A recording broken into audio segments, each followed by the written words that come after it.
আসসালামু আলাইকুম রহমতুল্লাহি বারাকাতুহ। এটা আমার ছাদ বাগান। এখানে আমি বিভিন্ন ধরনের শাক সবজির গাছ রোপণ করি, যা আমার দৈনন্দিন কাজে ব্যবহৃত হয়, শারীরিক একটা ব্যায়ামও হয়। আর এতে টুকটাক সবজিও আমরা পেতে পারি। আমরা সবাই ইচ্ছা করলে আমাদের বাড়ির আঙিনায় এবং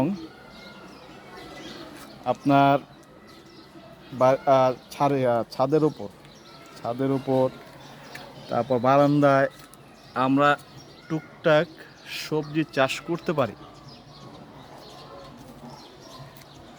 যেগুলো আপনার মনকে প্রফুল্ল রাখবে, সাথে সাথে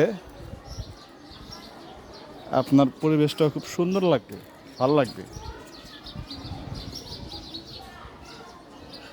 আর দেখতেও ভালো লাগবে। এই দেখুন আমি কিভাবে এই কাজটাগুলো করি।